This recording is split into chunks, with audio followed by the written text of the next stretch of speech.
आचार्य जी से मिलने के लिए संपर्क करें।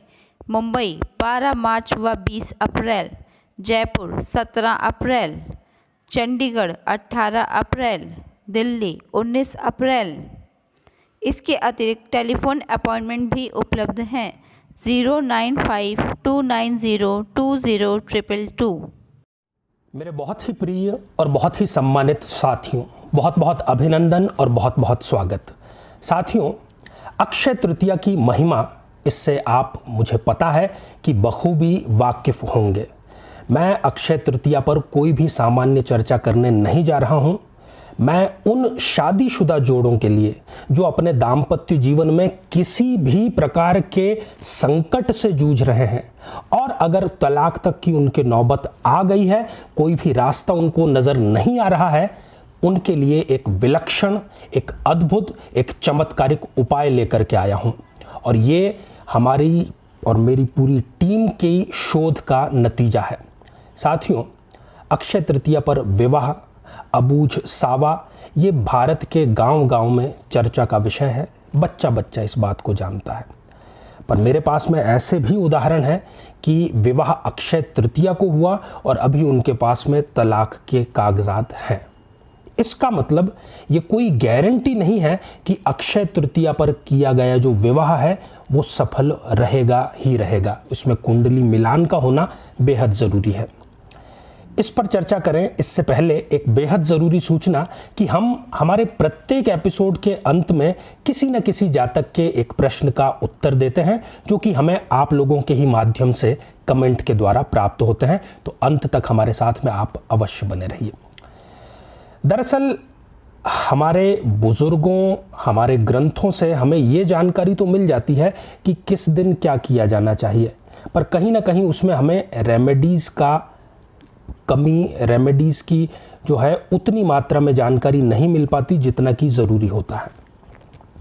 3 विषयों पर मैं बात करूंगा और मेरा जो आज तक का एक्सपीरियंस है कुंडली देखने का, भ्रमण का, लोगों से बातचीत करने का, तो मैं आप सभी को आश्वस्त करना चाहता हूं 1000% कि यदि ये उपाय आपने पूरे मनोयोग से किया तो दुनिया की कोई भी ताकत आपके होने वाले तलाक को यदि रोक नहीं पा रही है तो उसको रुकना ही पड़ेगा। ये मैं गारंटी देता हूं।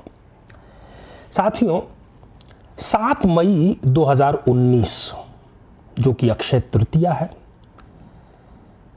और आप कहेंगे कि इतनी जल्दी मैंने इस पर क्यों एपिसोड बनाया। जल्दी इसलिए बनाया कि मैं हाथ जोड़कर आप सभी से ये निवेदन करना चाहता हूं कि इस प्रयोग को आप कीजिए यदि आप दाम्पत्य जीवन में समस्या से जूझ रहे हैं। और इतनी जल्दी आपको नोटिफाई करने का यही है कि आप प्लान कर लें आपका कि 7 मई से आपको ये प्रयोग शुरू करना है। आप इसको डायरी में लिख सकते हैं, अपने मोबाइल फ़ोन में इसके लिए अलार्म लगा सकते हैं, पर करना ज़रूर है, क्योंकि यही एकमात्र उपाय है जो आपके दाम्पत्य जीवन में सुख लेकर के आएगा, चाहे छोटे से छोटा झगड़ा हो या बड़े से बड़ा झगड़ा हो। अब मैं बात करता हूं कि करना क्या है और क्यों करना है। कारण जानना ज़रूरी है। अगर हम प्रयोग कर रहे हैं तो कई मेरे दोस्त ऐसे हैं युवा पीढ़ी के जो उस पर यकीन नहीं करते कि हम क्यों करें ऐसा। दरअसल अक्षय तृतीया जो है वो एक सेतु है, एक पुल है। पति और पत्नी अगर इनके बीच में किसी प्रकार का बंधन ना हो तो उस रिश्ते को बचा करके नहीं रखा जा सकता। उनमें एक बॉन्डिंग, एक उनका आपस का जो बंधन जो कि शादी के समय बांधा जाता है, उसको केवल शादी तक नहीं, जीवन भर चलाना जरूरी है। 3 मुद्दों पर बात करूंगा और तुरंत फिर प्रयोग पर आता हूं। मैंने अपने अनुभव में जितनी कुंडलियां देखी हैं तलाक की, उसमें 3 कारण हैं। 30 के अलावा चौथा कोई कारण नहीं है। सबसे पहला कारण है अहंकार या ईगो। यदि दोनों में से, पति या पत्नी दोनों में से कोई भी ये समझता है कि मैं जो हूं बहुत ज़्यादा समझदार हूं और मेरा जीवन साथी जो है वो मूर्ख है, उनका रिश्ता कोई बचा नहीं सकता। दूसरा कारण है क्रोध। छोटी छोटी बात पर झल्लाना, गाली बोलना और कई मामलों में मारपीट, हाथ उठाना, दूसरा बहुत बड़ा कारण। और तीसरा कारण है अविश्वास। अपने जीवन साथी पर विश्वास नहीं करना। दुनिया के किसी भी व्यक्ति पर विश्वास कर लेंगे, पर जीवन साथी पर विश्वास नहीं करेंगे। कोई पति है, वो अपनी पत्नी को समझाते समझाते थक गया कि भाई ये बात सत्य है, ये असत्य है, नहीं मानेगी। और अगर दुनिया का कोई भी व्यक्ति, कोई गली का अनजान व्यक्ति भी कुछ कह देगा, उस पर तुरंत यकीन कर लेंगे। आपको बुरा मानने की जरूरत नहीं है, मैं अपने अनुभव की बात कह रहा हूं, और पुरुषों पर भी ये बात लागू होती है।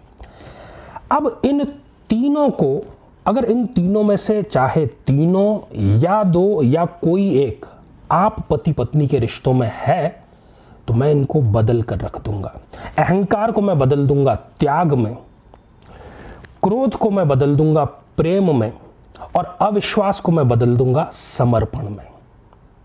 अविश्वास जब समर्पण में बदल जाएगा, क्रोध जब प्रेम में बदल जाएगा, अहंकार जब त्याग में बदल जाएगा, तो रिश्ता चाहे कितना भी खराब हो गया है, उसको बचाया जा सकता है। अक्षय तृतीया इसलिए लॉजिकली यहां पर है क्योंकि अक्षय तृतीया बसंत और ग्रीष्म के बीच में सेतु का कार्य करता है। अक्षय का अर्थ भी यही होता है कि जो कभी भी खत्म ना हो, और इस पर आपको अपना एक दिन निकालना है और 2 माह का केवल ये कार्य है। हिंदी में जो बैसाख और ज्येष्ठ माह है, इन दोनों में ही सूर्य और चंद्रमा उच्च राशि के होते हैं, और ज्योतिष में सूर्य जो है वो राजा है और चंद्रमा रानी है, और पति पत्नी के रिश्ता भी राजा और रानी से कम नहीं है। 7 मई 2019 को जितना जल्दी हो सके आप उठिए। दोनों में से कोई भी कर सकता है, कोई ज़रूरी नहीं कि पत्नी ही ये प्रयोग करे, या कोई ज़रूरी नहीं कि पति ही ये प्रयोग करे। जिसके मन में ये आकांक्षा है कि मुझे अपना ये रिश्ता बचाना है, वो कर सकता है ये। 7 मई को जब आप उठेंगे सूर्य से पहले, क्योंकि सूर्य का आपको स्वागत करना है, सूर्य से पहले उठ करके दैनिक कार्यों से निवृत्त होकर नहा धोकर आप तैयार हो जाइए।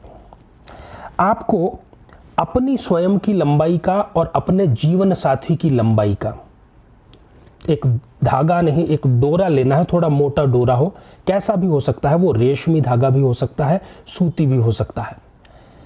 पुरुष की जो लंबाई है उसका लेना है आपको काले रंग का डोरा, और आप स्त्री हैं तो स्त्री की जो लंबाई है उसका लेना है लाल रंग का डोरा, और दोनों को गूंथ लेना है और दोनों किनारों पर उसके गठान लगा देनी है। ये तैयार रखना है आपको पहले से ही।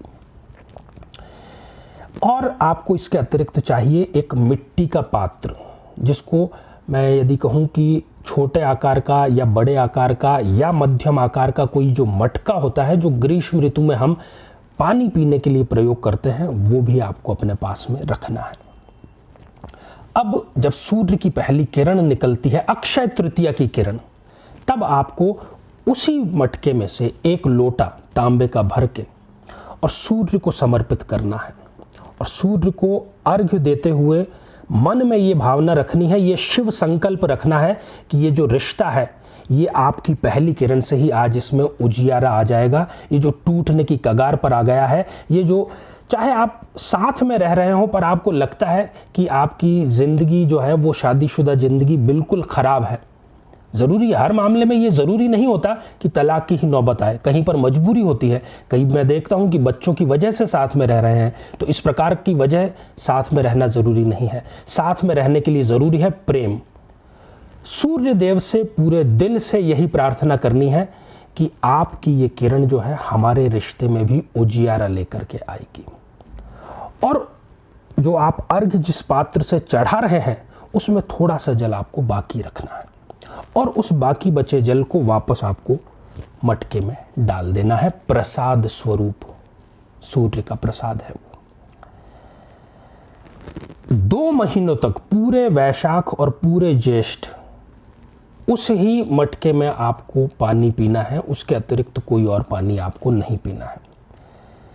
सुबह जब आप उठते हैं तो ये कोशिश करें कि पहला जो घूंट है जो पानी का आप पीते हैं, वो अपने जीवन साथी को आप अपने हाथों से पिलाएं, और आपका जीवन साथी अपने हाथों से आपको पिलाए। पहला घूंट फॉर्मेलिटी ही सही, पूरे दिन नहीं करना है, इसमें चंद सेकंड लगेंगे।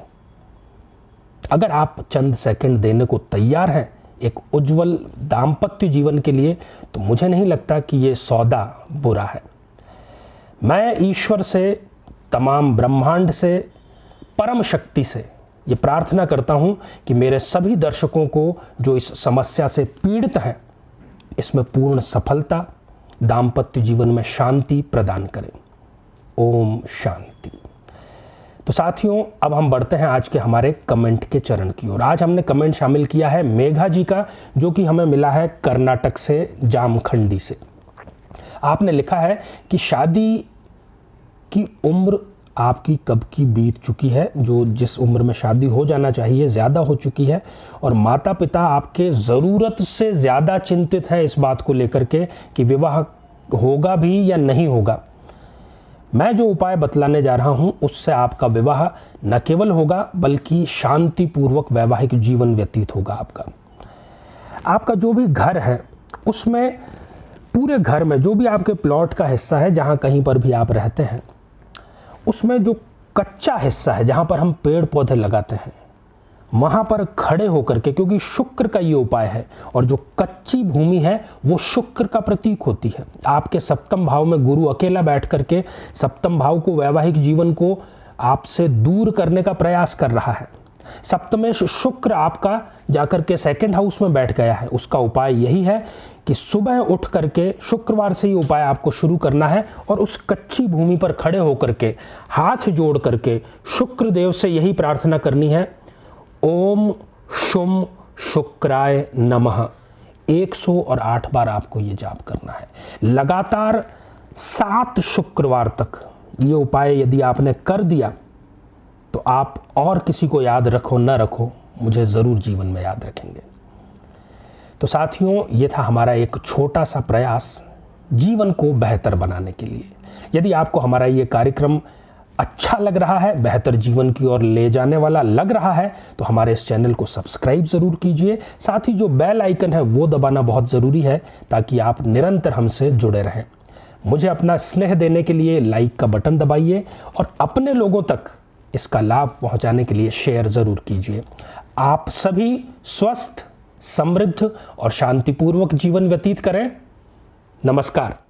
जीवन में किसी समस्या का सामना कर रहे हैं, जैसे कि शादी में देरी होना, पति पत्नी में मनमुटाव या तलाक तक की नौबत आ जाना, संतान का प्राप्त न हो पाना, नौकरी या धन प्राप्ति में बाधा आना, जीवन के प्रत्येक क्षेत्र में किसी न किसी प्रकार की बाधा आना, तो आज ही अपनी जन्म पत्रिका का संपूर्ण विश्लेषण करवाएं और पाएं समस्या से सदैव के लिए मुक्ति।